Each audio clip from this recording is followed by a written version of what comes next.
오늘은 여호수아서 20장 할 차례인데 여호수아 20장 민수기에서 다뤘던 거, 신명을 다뤘던 그 내용이 중복이 되는데 일단 복습하는 마음으로 여러분이 여호수아 20장을 공부하도록 그렇게 하겠습니다. 제가 상징적인 그림을 하나 그려볼게요. 찬송가 370장으로 주님께 영광 돌리겠습니다. 주 안에 있는 나에게 닦으심이 있으랴. 십자가 밑에 나아가 내 짐을 풀었네. 주님을 찬송하면서 할렐루야 할렐루야. 내 앞길 멀고 험해도 나 주님만 따라가리. 레인을 뺀 12지파가 기업 분배를 다 맞춰요. 최종 단계에 가서 이제 두 가지가 있는데, 하나는 살인한 자는 반드시 죽여야 될지니라. 그렇게 하다 보니까 이게 실수로 살인한 사람도 있고 부지중에 살인 사람도 있고 자기가 원치 않는데 악하지도 않는데 어떻게 하다가 실수로 살인해서 그 사람 죽게 됐어요.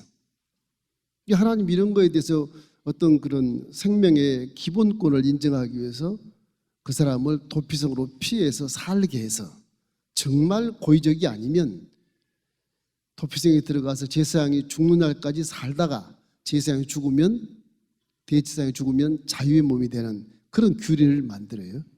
그런 거. 또 하나는 기업 분배를 받지 않는 레인이 있는데 이 레인은 하나님과 함께 항상 살기 때문에 광야 40년도 다 성막을 거들쳐 매고 다시 구름 기둥을 따라서 성막을 설치하고 또 하나님을 만나고 제사를 드리고 복잡하거든요. 이게 레인들이 그 일을 다 해요. 그래서 13지파 중에 가장 하나님 가까운 지파가 레위지파. 그 레위지파는 기업 분배를 받질 않아요. 신기하게 안 받아요.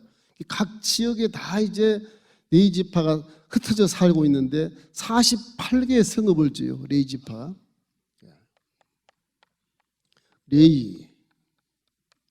레위지파는 참 복 있는 지파입니다.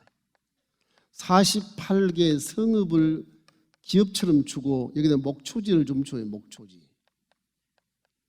이 제사장들의 가문이기 때문에 제사를 지낼 때 또 제물로 쓰기 위해서 자기들의 제물로 쓰기 위해서도 양을 키우고 이렇게 해요. 물론 다른 지파도 다 양을 키우고 해야 회개할 때 성전에 양을 가지고 오고 소도 가지고 오고 비둘기도 가져오고 그래서 제사를 지내지 않겠습니까? 그래서 레위지파에게도 목초지를 조금 줘요. 이 전체 이스라엘 지역을 점령한 이후에 48개 성읍을 주는데 각 지파마다 성읍을 한두 개씩 다 이렇게 줘요. 그 왜 그러냐? 이제 전체 이스라엘 대제국을 만들고 나서 하나님이 이 이스라엘은 내 선민이다. 그래서 인생을 살아갈 때 인본주의로 살지 말고 신본주의로 살아야 된다. 그래서 신정정치를 하는 거예요. 신정정치. 신정정치라고 그래요. 신정. 함으로써 좋긴 좋은데 제가 안 쓰겠습니다. 신정정치 시대로 이제 돌입하게 돼요. 출발. 신정정치 시대로 출발하는 거예요. 그래서 각 레위인들의 48개 성읍에 각 12지파 지역마다 정해가지고서 하나님이 이제 48개 성읍을 줘요. 그 뭐냐? 각 지역 유다지파에서 그 48개 성읍 레위인 지파 성에서 유다지파 전체를 통솔 해서 하나님의 통치권을 가지고 이제 말씀도 증거하고 잘못된 것은 재판도 해주고 제사도 치러주고 하는 그 이스라엘 백성들을 하나님 앞에서 아주 거룩하게 살기 위한 그런 사회 제도를 만들게 되는 거죠. 그래서 그 신정정치로 계속 갔으면 얼마나 좋았겠습니까? 나중에 사사시대까지 다 신정정치로 가다가 또 사람들이 다 신정정치가 너무 힘들다. 그래서 왕을 내라. 그래서 이제 사울 왕이 나오고 다윗 왕이 나오고 그런 이제 역사가 쭉 이루어져 나가는 거예요. 사람 마음이 너무 간사스러우니까. 그래도 인본주의보다 신정 정치가 가장 좋고요. 하나님이 기뻐하는 그런 삶의 줄로 믿습니다. 이렇게 해서 모세에게 주신 일이 도피성, 사실은 이 신명기에 보면 이 요단강 동편은 다 모세가 이미 다 그 도피성을 만들었어요. 여기는 모세가 다 모세에게 하나님이 지명하게 있고, 이쪽은 이제 정부한 후에 여호수아가 지명해. 그래서 여호수아가 한꺼번에 이렇게 지명한 것이 아니라 모세가 이미 지명해 놓은 것을 여호수아가 이제 정부한 후에 서쪽도 세 개의 도피성을 이렇게 지명해서 이제 레인들이 거기에서 이제 신정 정치에 들어와서 사회를 이렇게 관리하는 그런 측면의 신정 정치를 하게 되는 것입니다. 이래서 사회 보장 제도로 이제 도피성을 설치를 해요. 여호수아 20장 4절 5절 말씀을 함께 읽어보겠습니다. 이 성읍들 중에 하나에 도피하는 자는 그 성읍에 들어가는 문 어귀에 서서 그 성읍의 장로들의 귀에 자기의 사건을 말할 것이요, 그들은 그를 성읍에 받아들여 한 곳을 주어 자기들 중에 거주하게 하고 피해의 보복자가 그 뒤를 따라온다 할지라도 그들은 그 살인자를 그의 손에 내주지 말지니 이는 본래 미움함이 없이 부지중에 그 이웃을 죽였습니다. 그러니까 부지중에 죽였어요. 어떤 거냐, 갑자기 무슨 뭐 이렇게 나도 모르게 상대가 나 때문에 죽은 그런 경우를 얘기하는 거예요. 어떤 그 피부에 도끼자루가 빠져가지고서 그 도끼자루 빠진 것이 옆에 사람이 맞아서 죽었다든지, 억지로 죽은 것도 아닌데 나무를 패다가 도끼자루가 빠져가서 뒤에 사람이 맞아서 죽은 거, 이런 것들은 뭐 본의 아니게 죽은 거잖아요. 물론 도끼자루를 잘 관리하지 못하는 탓도 있겠지만 그러나 본인 고의적이 아니니까 이런 사람들은 빨리 도피성으로 피해야 돼. 그럼 살아요. 안 피하면 율법에 죽어요. 죽는다고. 도피성을 피할 수 있도록 아주 좋은 곳에 위치합니다. 이제 그림을 제가 그려놨는데, 이 산중에 이제 마을이 있어요. 산중에 마을이 있는데 도피성은 밑으로 내려옵니다. 이 길이가 이 길 보통 이게 길 폭이요 14m쯤 됩니다. 4m. 굉장히 넓죠. 빨리 도망갈 수 있도록 해요. 빨리 피할 수 있도록. 안 피하면 칼 들고 쫓아오거든. 죽이거든. 그냥 빨리 피할 수 있도록. 이 사람 죽을 사람이 지금 대제사장의 손에 붙잡고 지금 사는 거예요. 지금 이 도피성에는 레인 대제사장이 존재를 해요. 제사장도 재판관도 존재하고 장로들도 있고 그래요. 이 사람이 빨리 와서 장로들에게 고하면 이 제사장들이 재판을 하고 대제사장이 그를 죽일 것이냐 살릴 것이냐를 판단해서 고의적이 아니면 대제사장이 죽을 때까지만 그 속에 갇혀 살아요. 그 대제사장이 죽으면 그때서 이제 나와서 자유인이 되는 거예요. 자유인이 되는 거. 신기하죠? 이것을 뭐라 그러냐? 이 도피성은 뭐냐? 교회입니다. 교회. 쉽게 말하면 예수 그리스도, 이 대제사장이 예수 그리스도예요.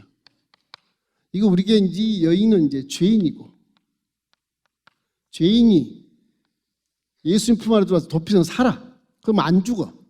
죄가 돼, 용서가 돼. 안 죽어요. 그리고 대제사장이 죽으면 자유자가 돼. 이 대제사장이 이제 죽으면 자유자가 돼. 그래서 해방이 되고 자유자가 돼서 구원을 받는 사람이 되겠죠. 교회도 마찬가지. 도피성과 같은 곳에 우리가 죄 있는 사람이 들어와서 죄를 회개해서 예수님 십자가의 보혈원으로 이미 죽으셨잖아요. 죽었으니까 우리는 자유함을 얻는 것입니다. 똑같은 거예요. 사람이라는 건요, 언제나 불안하지 않습니까? 불안하기 짝이 없으니까 피할 곳을 꼭 찾아요. 사람이 아담 이후 전부 죄를 졌으니까 항상 마음이 불안하고 항상 죄책감이 있고 항상 두려워요. 자꾸 피할 곳을 찾아요. 쉽게 말하면 교회 다니는 분들이 마음이 연약해서 교회 다닌다, 그 말도 일리는 있는 말이에요. 모든 사람이 마음이 연약하기 때문에 도피처를 찾는 거예요. 종교를 찾고 신을 찾고 그런 거. 종교심이 그래서 사람은 굉장히 강한 것입니다. 이래서 도피성이라고 하는 것은 하나님이 반드시 정해줘야 된다. 그것을 우리가 먼저 아셔야 됩니다. 하나님이 정하신 곳이 도피성이. 첫째로는 하나님이 정하신 곳.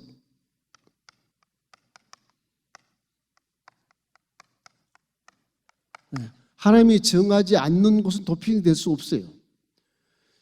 요단 동편의 므낫세 지파의 골란과 갓 지파의 길랏 라못과 르우벤 지파의 베셀 이 세 개를 모세가 정진해 놨지만 모세가 하나님 말씀을 명령을 듣고 이렇게 정해 놓은 이 세 개는 세 개 위에는 요단 동편에는 하나님이 보호를 못 해줘요. 서편은 여호수아가 명령을 받고 이렇게 세 개를 지명해 놓은 것도 그 외에는 하나님이 보호할 수 없다 이렇게 봐요. 하나님이 정해준 곳에 가서 숨어야 산다. 그런 피난처시고, 그죠? 제 시편 91편 우리 한번 읽어볼까요? 시편 91편.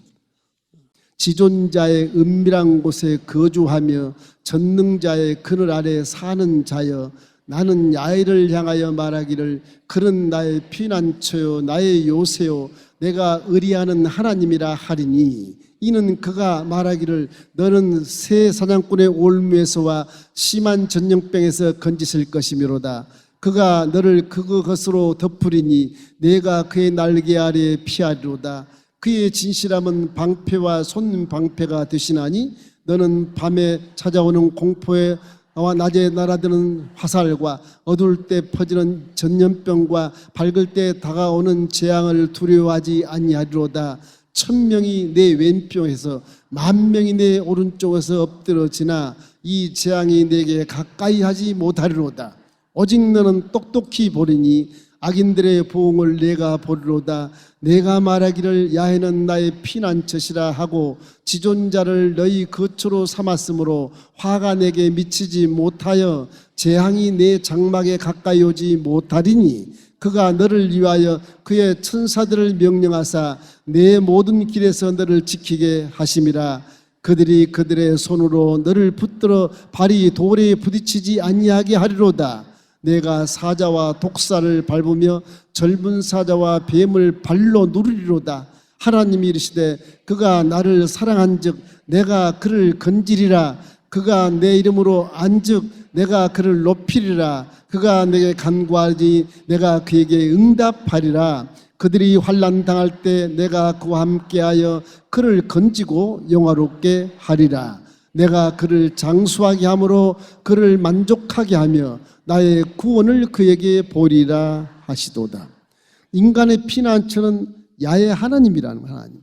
하나님께 피해야 인간은 보호를 받을 수 있고 후회 없는 인생을 살 수 있고 복된 인생을 살 수 있다는 것이죠. 어떤 종교 많이 있지만 모두 피조물을 섬기는 것이고 하나님을 섬기는 것은 창조주를 섬기는 것이기 때문에 우리 기독교의 이 종교라고 하는 종교가 아니고 창조주 하나님을 우리가 섬기는 것입니다.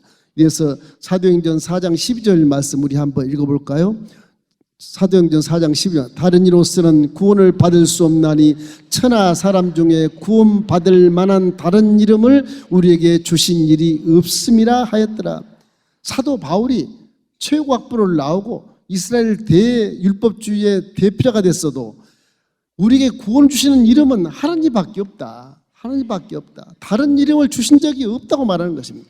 사도 바울이 그렇게 깨닫고 죽는 그날까지 예수님을 배반하지 않고 하나님 영광을 돌리는 그런 목회자, 신학자, 전도자가 되어버리고 말게 되는 것입니다. 이 때문에 우리는 소돔과 고모라 같이 타락한 이 죄악의 세상은 모두 심판을 받을 수밖에 없지만 도피성이신 예수 그리스도 교회로 피한 자는 다 영원한 심판을 피하고 안식과 평화를 누리고 해방과 자유를 누리고 기쁨으로 살 수 있다. 그런 것이 이제 도피성에 대한 영적인 의미인 것입니다. 교회에 와서 자유자가 되는 것입니다. 예수 그리스도, 도피성이 바로 예수 그리스도다. 할렐루야. 그것이 이제 하나님이 정하신 곳만 사람이 피할 수 있다고 하는 것을 우리가 알게 되시기를 주의 이름으로 축원합니다. 둘째는 도피성은 하나님의 공의와 사랑을 가르쳐주고 있습니다. 하나님의 공의와 사랑.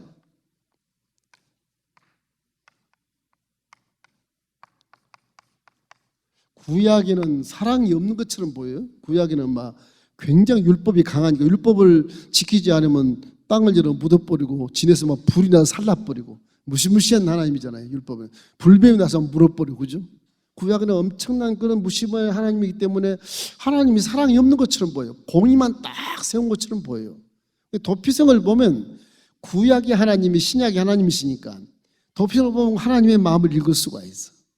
다윗이 아마 그것을 알고 그렇게 하나님을 찬송하고 하나님 마음에 합당한 그런 삶을 살았던 것 같아요. 다윗처럼 깊이 하나님을 이와 같이 묵상하면서 이렇게 도피성에 대한 부분을 보면서 하나님의 사랑이 있다는 사실을 기억했던 것 같습니다. 자, 부지 중에 고의성이 없는 우연한 실수로 사람을 죽인 자가 이제 도망하는 곳이 도피성인데, 이 도피성을 왜 만들었냐? 자꾸 복수가 복수를 낳고 하니까 그 중에서 전혀 고의적이 아닌데 죽여서 그냥 같이 죽게 되는 거죠.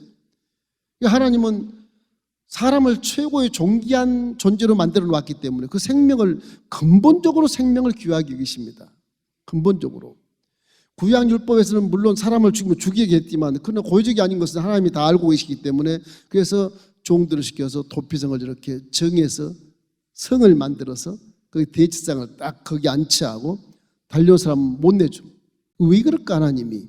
왜 그럴까? 눈은 눈으로 이는 이로 뭐 고의적이 아니라도 죽였으면 죽어야지 이렇게 이제 우리가 판단할 수 있는데 하나님은 그 생명을 너무 귀하게 여기서 동물이 아니고 하나님의 생을 닮은 영의 분신이기 때문에 그렇게 귀하게 여긴다. 저와 여러분도 73억 인구 중에 구원받게 한 그 하나님의 마음 자체에서 우리를 너무너무 귀하게 여기시기 때문에 구원해 주신 것을 믿기를 주의 이름으로 축원합니다. 이 자리에 저를 비롯해서 모든 많은 사람들이 그럴 거예요. 예수 안 됐으면 아주 큰일 날 사람들이 많았을 게 아마. 진짜 큰일 날 사람이 많았어. 근데 예수 믿고 이만큼 지금 해방을 누리고 자유를 누리고 복을 받고 사는 거. 할렐루야. 자, 우리 창세기 우리 한번 9장 6절 한번 읽어보십시다. 다른 사람의 피를 흘리면 그 사람의 피도 흘릴 것이니 이는 하나님이 자기 형상대로 사람을 지으셨습니다. 그러니까 저 피가 하나님의 형상대로 지은 분신이요. 그 피가 하나님의 피야. 너무 귀하게 여기시는 거. 그러니까 자살하는 사람마다 살인하는 사람마다 다 죽일 수가 없어. 아마 잘못하고 고의적이 아니면 살려야 되지 않겠습니까? 공의니까. 죄가 없는데 죽으면 안 되지 않습니까? 공의로서 공의를 나타내. 공의로. 공의 나타내는 가운데 한편에서는 하나님의 긍휼하심과 사랑이 있다. 내 사랑하는 피조물, 내 사랑하는 분신, 이래서 귀하게 여기서 이렇게 도피성을 명령을 하신 것입니다. 도피성에 피신한 자 정말 입성하면 여기서 들어가면요 여기서 재판을 2번 받습니다. 2번 받아서 공개 재판을 해요. 밖에 도피성 밖에서는 그냥 쳐 죽이니까 공개 처형을 하니까 들어와서 공개 재판을 딱 해요. 재판을 제대로 받고 고의적이 아니면 도피성에 머물러서 살게 하고 고의적이 있으면 내보내요. 내보내면 밖에서 죽여요. 재판이 2번 결정된 다음에 이제 그 안에 살든지 밖으로 내보내든지 그렇게 되는 것입니다. 이기 때문에 항상 우리 생명을 다루는 하나님을 기억하면서 생명의 소중함, 그것을 우리도 이웃 성도들의 불신자들 생명까지도 소중한 것을 여러분 일깨워주고 또 벌을 받을 때는 공정한 재판이 있어야 한다는 것을 알게 되시기를 주의 이름으로 축원합니다. 우발적인 살인자 그 생명을 보호한다는 것. 3번째, 생명을 보호하시는 거예요. 하나님의 분신이고 사람은 하나님의 형상을 닮았기 때문에 더더욱 그럽니다. 살인에서도 하나님의 형상을 닮은 자가 살인했단 말이에요. 하나님은 그 닮은 자가 살인한 것을 그 사람이 하는 걸 안 봅니다.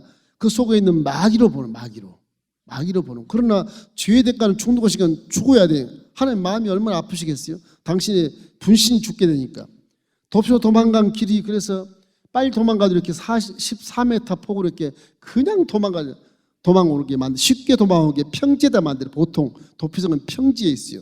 높은 산은 거주지가 있고 보통 평지로 빨리 내릴 수 있도록 도망을 수 죽지 않게 하려고 넓히고 항상 도피성 문이 이렇게 열려 있어요. 거기에 군대가 딱 지키고 있고요. 그리고 제사장들이 다 그 앞에 서 있어요. 언제 올지 모르니까 살려야 되니까.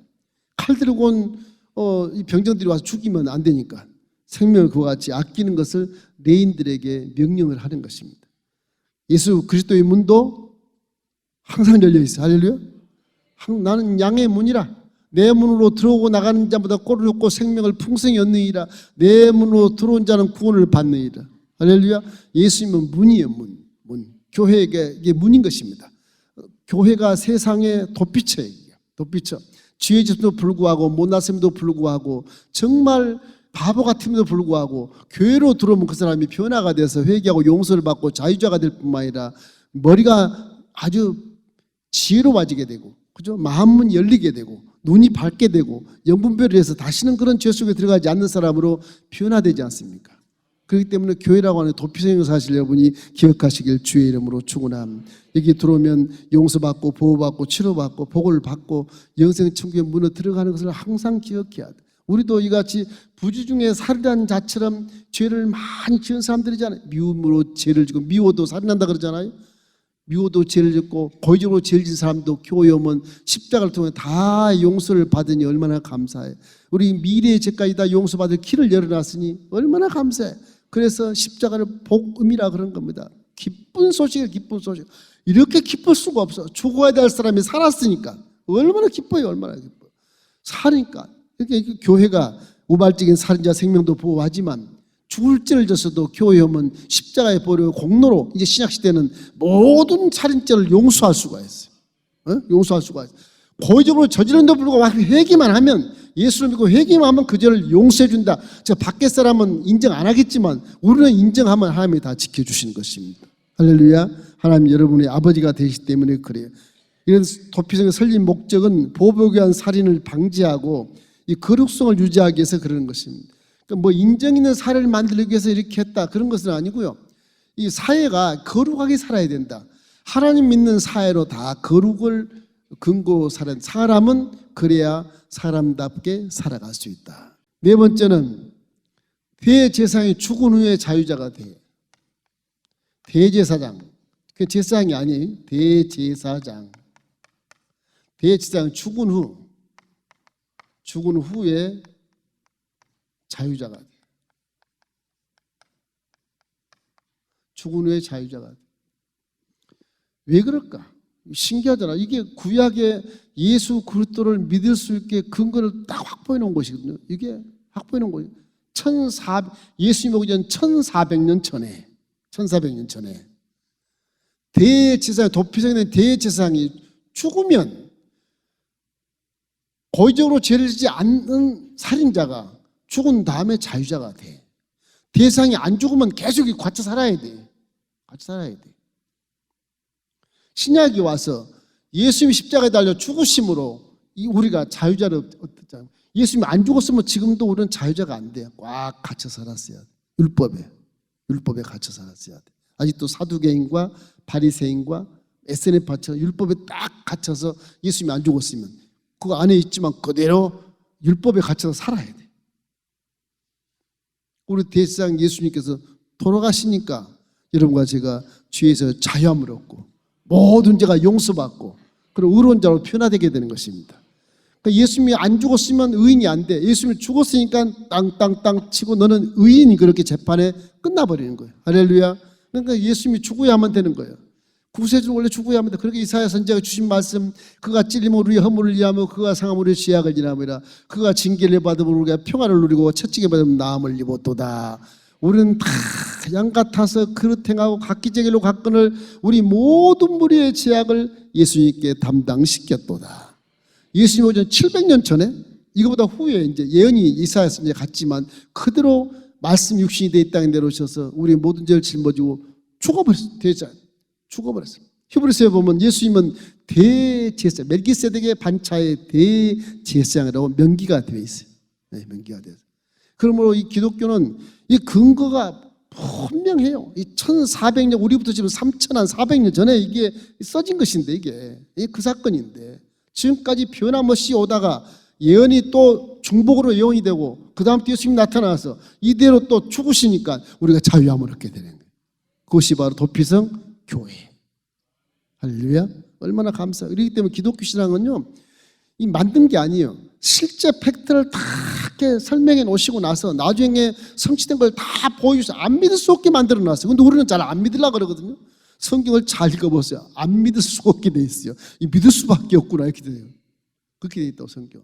그래서 이 진리라 그러는 겁니다. 우리 태어나기 전 수천 년 전부터 1.1획도 변함없는 그것이 진리. 지금도 우리가 상관없는 이스라엘의 사건이 우리가 무슨 상관이 있어? 근데 신앙 안에서는 하나님과의 상관계가 있기 때문에 우리가 알아야 돼, 그거를. 그래서 공부하는 겁니다. 이 반드시 믿으면 이와 같이 믿게끔 되어 있는 것입니다. 자, 여호수아 20장 6절 말씀 우리 함께 읽어보겠습니다. 그 살인자는 회중 앞에 서서 재판을 받기까지 또는 그 당시 대제사장이 죽기까지 그 성읍에 거주하다가 그 후에 그 살인자는 그 성 곧 자기가 도망하여 나온 자기 성을 자기 집으로 돌아갈지니라. 그 대제사장이 죽은 후에 자기로 귀국하는 그런 자유함을 얻게 되게 되는 것입니다. 그러니까 어디 보면 부지 중에 고의적이 아니더라도 우연히 실수로 살인한 것도 그 어느 정도의 책임은 감당해야 돼. 성에 갇혀 있어야 돼. 어쩔 수 없어요. 죄가 없더라도 사회의 법을 또 존중하고 사회의 그런 거룩한 삶을 살기 위해서, 공의로운 삶을 살기 위해서 그렇게 할 수밖에 없다. 그래서 하나님이 생명을 보존하기 위해서 이와 같이 대제사장이 죽기 전에는 도피성에 도망하면 안 돼요. 도망하면 밖에서 죽여요. 대제사장이 안 죽었는데 도망하면 밖에서 죽여요. 그렇게 돼 있어요. 이기 때문에 하나님의 은혜를 무시한 행동으로 보기 때문에 그런 것입니다. 그럼 예수를 떠나면 위기를 만날 수밖에 없다. 이런 영적인 교훈을 우리가 받을 수 있게 되는 것입니다. 피 흘린 자는 피로서 속함받는 원리에 의해서 대제사장의 죽음에 피가 대속한다는 의미로서 대제사장이 죽어야 자유자가 되는 거예요. 우리가 예수님이 죽은 이유가 뭐냐? 피로서 속함을 받는 의미에서 그 대제사장, 의로운 대제사장의 피가 다 죽어서 흘려야 우리가 자유가 되는 거예요. 그래서 죽기 전에 나가면 안 돼. 죄가 그대로 있는 것처럼 보여서 죽임을 당해. 이사야 53장 5절 6절 한번 읽읍시다. 그가 찔림은 우리의 허물 때문이요 그가 상함은 우리의 죄악 때문이라. 그가 징계를 받음으로 우리는 평화를 누리고 그가 채찍에 맞음으로 우리는 나음을 받았도다. 우리는 다 양 같아서 그릇 행하여 각기 제 길로 갔거늘 야훼께서는 우리 모두의 죄악을 그에게 담당시키셨도다. 그러면 교회가 피난처인 도피성을 믿기를 주의 이름으로 축원함. 나는 근데 도피성에 와 있는데 왜 나는 맨날 여기서 시달리고 있을까? 나는 왜 도피성한테 맨날 여기 세상 걱정하고 살고 있을까? 그 생각을 한번 여러분이 가지셔야 돼. 모든 것에 먹고 입고 마시고 누리는 것에 믿는 자는 자유함을 얻으십시오. 십자가를 믿었으면 틀림없이 영혼이 잘 되고 범사가 잘 되게 돼 있어요. 틀림없이 질병이 치료받게 돼 있어. 틀림없이 모든 죄도 용서받게 돼 있어요. 뭐 틀림없이 죽으면 눈 딱 뜨면 천국 가게 돼 있다고. 걱정하고 염려할 게 하나도 없게 돼 있어요. 자유하시길 바랍니다. 그 모습 이모니 항상 얘기하죠. 아무것도 염려하지 말고 모든 일에 기도와 간구로 내 구할 것을 감사함을 하나님께 아뢰라. 갈라디아서 5장 1절이 여러분이 아셔야 될 것 같아요. 읽어봅시다. 그리스도께서 우리를 자유롭게 하려고 자유를 주셨으니 그러므로 굳건하게 서서 다시는 종의 멍에를 매지 말라. 저게 도피성에서 대제사장이 죽은 후에 자유자가 된 다음에 절대로 죄의 종의 멍에를 매지 말라고 하는 겁니다. 그것이 또 나를 엉켜매는 것이기 때문에 그래요. 예수는 어려운 세상에 거룩한 삶을 살기가 힘들지만 그러나 항상 마음속에 성령님이 계심으로 성령이 계시니까 율법도 지킬 수가 있고 성령이 계시니까 구약시대 사람보다 훨씬 더 믿음을 잘 간수하고 잘 지킬 수가 있다고 여러분이 믿으셔야 됩니다. 성령이 계시니까 이만큼 믿지 수십 년을 성령이 안 계셔봐요. 하루 이틀 나오다 그냥 교회 욕하고 도망가고 그런 사람이 수두룩해요. 구약처럼. 그렇게 되는 거예요. 자, 맞아. 만인 구원의 제사예요. 다섯 번째는 만인 구원. 만인 구원의 메시지라고 하면 좋겠어요. 만인 구원의 메시지. 이게 이제 만인 제사장 시대예요.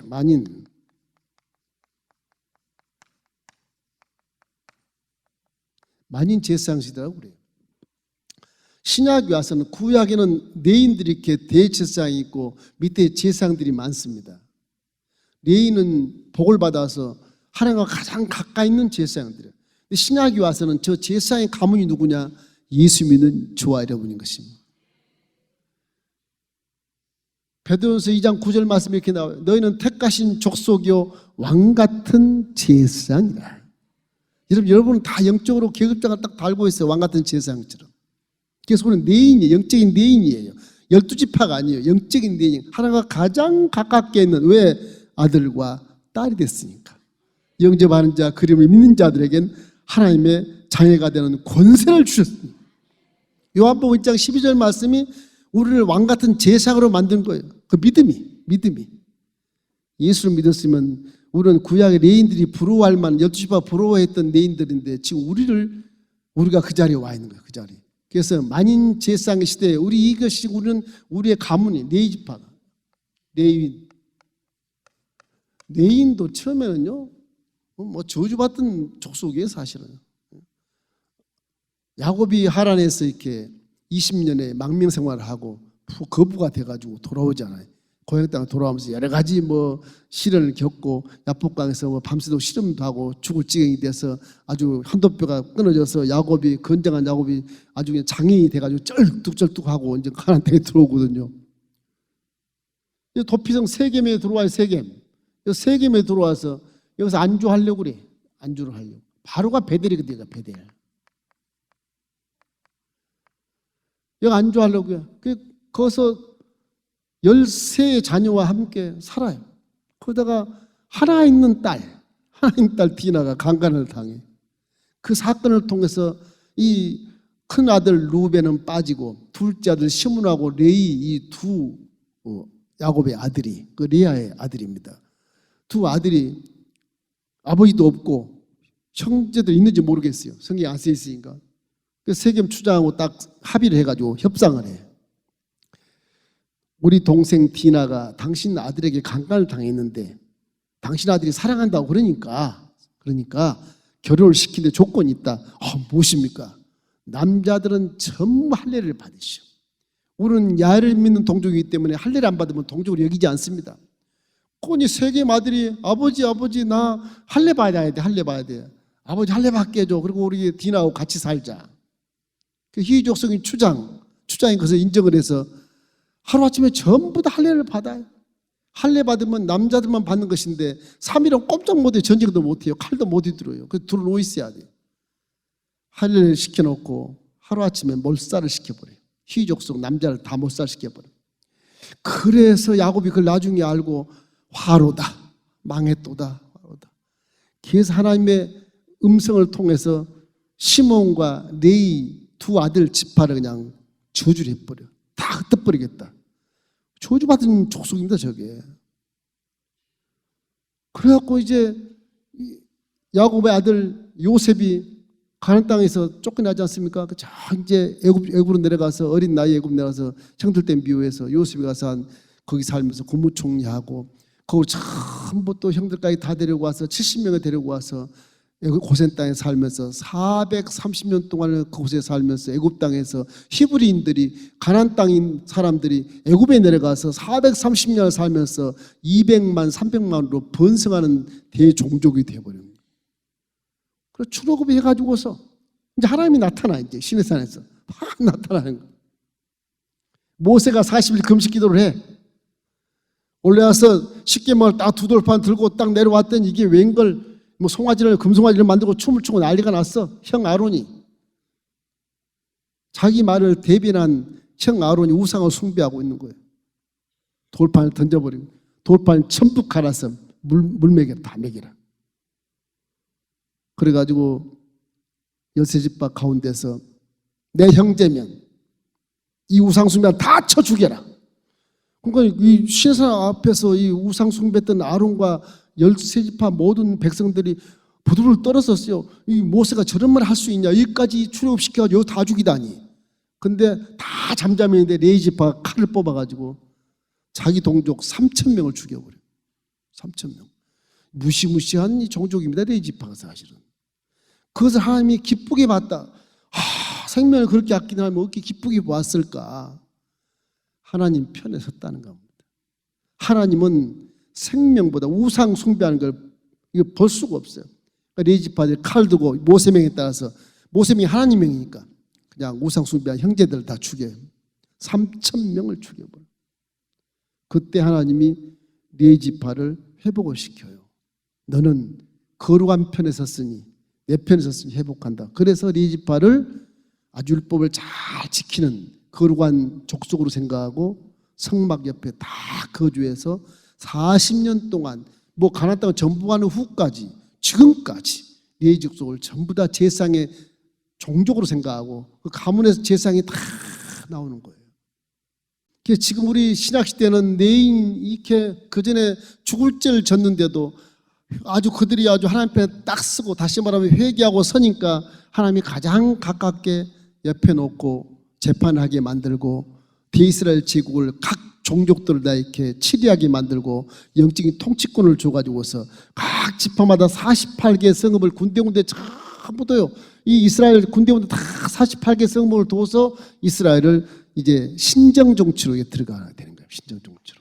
이스라엘은 나라가 왕성해지는 겁니다. 이제 굉장히 왕성해지고 나중에 이제 가서도 사사시대에 또 어려운 일을 당하지만 이와 같이 이 도피성 제도가 국경과 인종을 초월해서 이와 같이 누구에게나 이렇게 문이 열려 있는 어떻게 보면 인간의 인권과 어떤 그런 권익을 보호하기 위해서 만들어놓은 제도라고 할 수 있어요. 이것이 이제 우리 그리스도 안에서 유대인이나 헬라인이나 이방인이나 뭐 왕족이나 노예족이나 초대교회 안디옥 교회처럼 교회에 딱 들어와서 왕족이나 노예나 똑같이 형제요, 똑같이 자매요. 왕족이 집을 팔아서 교회에 바치니 그 교회 바친 돈으로 내 노예 같은 내 형제 자매를 도와주고 그것이 교회. 근데 그리스도는 이와 같이 이제 문이라고 하는 것이 누구나 다 들어가 있어요. 그러니까 요한복음 3장 16절 하나님이 세상을 이처럼 사랑하사 독생자를 주셨으니 저를 믿는 자마다 누구든지 저를 믿는 자마다 멸망치 않고 영생을 얻는다. 그런 도피성에 들어오는 문에 누구도 들어와도 좋다는 것이다. 만인 제사 믿는 자는 무슨 지파가 되었든 다 레인이 되는 거예요. 무슨 지파가 되든 다 왕같은 제사장이 되는 거예요. 할렐루야. 그럼 우리 한국 사람 같이 이방인도 제사장이 되죠. 왕사 같은 제사장이 되죠. 이방인도 하나님 아들이 되고 딸이 돼버리고 양자 양녀가 돼서 우리 아버지 하나님 그렇게 부르고 있잖아요. 이 기독교 역사가 이렇게 진행되어 나오고 있는 것입니다. 그래서 이 도피성은 예수 그리스도에 대한 예표이고 상징이라는 사실을 알게 되시기를 주의 이름으로 축원합니다. 그러면 교회가 성교지를 정할 때나 교회를 같이 건축할 때나 이런 모든 것은 하나님 편에 서서 하나님이 원하신 지정한 곳에다 지어야 돼. 베셀에다 짓고 길란 나무를 짓고 골란에 짓고 게데스에 짓고 세겜에 짓고 이 헤브론에 짓고 하나님이 정한 곳에 교회를 짓고 하나님이 정한 곳에 성교지를 지어야 돼. 대제사장 예수님이 죽으심으로 교회로 피한 자가 구원을 받고 이제는 해방의 기쁨과 이러한 자유자가 됐다는 사실을 기억하시길 주의 이름으로 축원합니다. 우리 민수기 35장 11절 15절 말씀 읽고 마치겠습니다. 너희를 위하여 성읍을 도피성으로 정하여 부지 중에 살인한 자가 그리로 피하게 하라. 이는 너희가 복수할 자에게서 도피하는 성을 삼아 살인자가 회중 앞에 서서 판결을 받기까지 죽지 않게 하기 위함이니라. 너희가 줄 성읍 중에 6을 도피성에 되게 하되 세 성읍은 요단 이쪽에 두고 세 성읍은 가나안 땅에 두며 도피성이 되게 하라. 이 6성읍은 이스라엘 자손과 타국인과 이스라엘 중에 거류하는 자의 도피성이 되리니 부지 중에 살인한 모든 자가 그리로 도피할 수 있으리라. 그러니까 이스라엘 족속이나 거류하는 자나 나그네나 이방인이나 다 도피성에 들어갈 수 있게 만들어 놓으셨어요.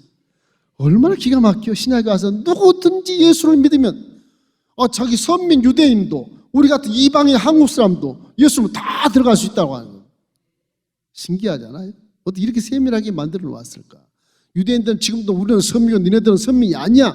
너희들은 하나님이 버린 자야 이렇게 얘기하지만 신약을 전혀 모르니까 구약만 하나도 알 것을. 바울이 초대교회 예루살렘에서 회의할 때 이 얘기를 하잖아요. 초대교회에서 유대인들이 그래요. 예수를 믿으려면 할례를 받아야 되지 않아? 이렇게 얘기해요. 예수가 메시아라면. 바울은 안 그래요. 구약을 잘 읽어보십시오.